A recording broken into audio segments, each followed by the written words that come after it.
Hello friends, and welcome back to the Homesteading Housewife. I am Monica, for those of you that are new to my channel. Today I'm bringing you along for a super easy one pot meal dinner recipe. It is going to be a shrimp boil, and I'm telling you, oh, I cannot wait for it. It is literally throw in the pot and go, and it all started because I received these potatoes. These little baby potatoes and a couple ears of corn, and it made me want a shrimp boil. And so, is this a super authentic shrimp boil from Louisiana?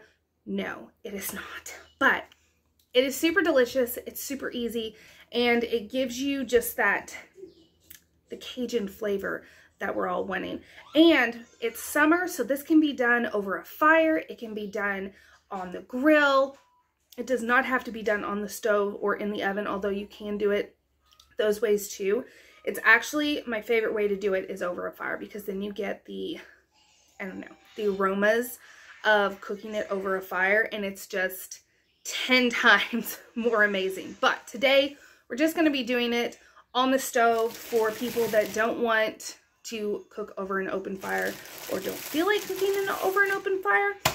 So, let's get started. Super easy. I hope you stick along for the ride. Okay, the first thing we are going to do is I have a nice big stock pot. We're going to pour in half water, half chicken broth. And there are no real measurements for this, because the amount of water and chicken broth and seasoning you use will depend on how much you're making. And I had a dear subscriber comment on my last video about my measurements, and yes, do what I say, not what I do, because I am the more comfortable, and I feel like this is with anyone, not just me, but the more comfortable I feel in the kitchen, the less I measure my ingredients. So I used to measure like to the T on all my baked goods. But then I found that if I was a little over or slightly under on certain ingredients, it didn't make any difference. So now I don't even worry about it half the time. If it's a new recipe, I will measure precisely. Otherwise, I just do what the ancestors tell me. And when they tell me to stop, that's when I stop. So there's that. And I find it very refreshing to not have to worry about finding the certain measurements sometimes. So that was chicken broth that I have actually been drinking on, and it needed to be used. And then that's just a little bit of the fat. I did a bunch of fresh herbs, which is why it has a green tint to it. It's not bad. It's just tinted. And then lastly, we are adding some Cajun seasoning. You can use whatever Cajun seasoning you like.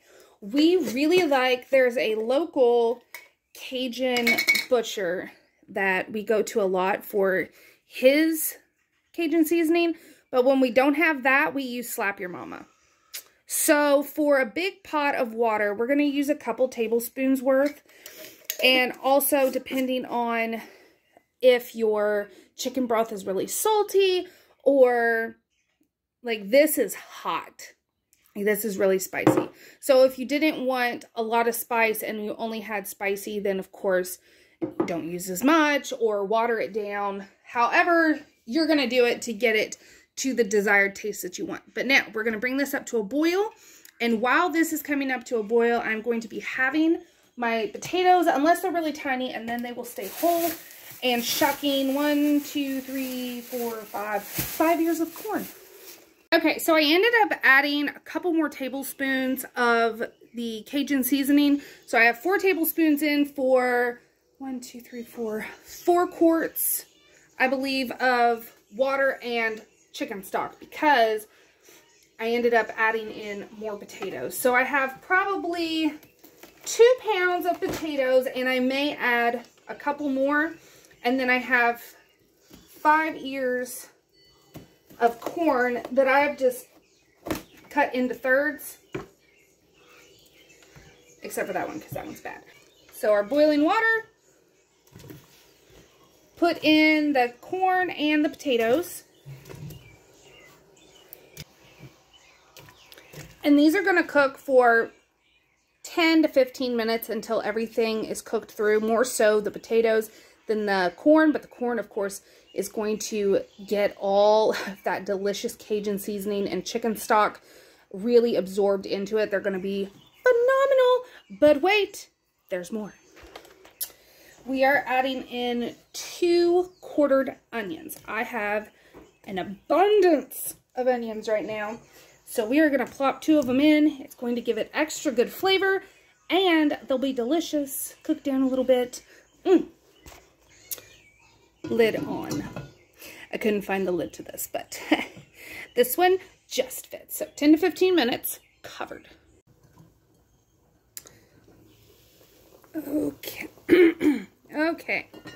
So this is gone for about 10 minutes. And we're going to go ahead and add in 2 pounds of andouille sausage. So this is already cooked. It is, for those interested, it is this brand. It has no artificial anything. It's really, really delicious. So because I can't help myself, I like to slant cut it just to make it look cute. You don't have to. You could even just put the sausage links in whole if that's what you wanted to do. I just like to do it this way. It also makes it look like there's more more sausage in it than there actually is. Okay. And then for the shrimp, I am just using it. I have corn silks on it. These are peeled, deveined, and tail off, but they are raw. If you wanted, you could do tail on. You know, you could do any type that you wanted. But for me, we like them raw, but we like them already done up. We don't want to have to worry about taking the tail off or peeling them or anything. But that's going to give you more flavor. If they still have the shell, still have the tail, it's going to be more flavor into your pot. Just know that you're going to have to work to get to the stuff after, which some people don't care about. For tonight, I'm going to do the easy stuff. So you cook it long enough for the shrimp to be done, and then this dinner is ready, and I will show you how I do the final touches on this, because it makes the dish. Like, it's delicious right now, but it'll be even more delicious later. So give everything a nice little stir so everything can get into the bath water.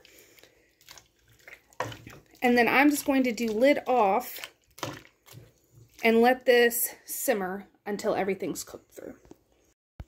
Okay, so at the very end, my husband came home and I completely forgot I was recording. But once everything is cooked through, what I like to do is slice up a lemon and just throw it in and let it do its thing. And then I also make Cajun butter. Now, this is where my husband and I differ. When he makes the shrimp boil, he throws butter right into the pot. So it all cooks with the broth and the meat. Like, everything cooks together, including the butter. And he will put like 4 sticks of butter in there and just let everything cook together. What I like to do is make a Cajun butter on the side and then put like however much butter you want into your said bowl. So if you want just a little Cajun butter or if you want a lot of Cajun butter, it's up to you. All this is a 1.5 sticks of butter, a tablespoon of Cajun seasoning, and a squeeze of lemon. And then I just mixed it all up, and then we kind of let it chill in the freezer for a few minutes just to kind of firm back up because I made it a little too soft. And then, of course, we have our dish. And then I always like to put in some of the broth because it has the flavor of everything in it. So you need crust, because that crusty bread is going to mop up all that delicious stock that you are going to want to savor because it is just so good. So I hope you enjoyed this video. I hope you try it out for yourself. It is so easy and it makes for a wonderful end to a hardworking day. Until next time, thanks for watching.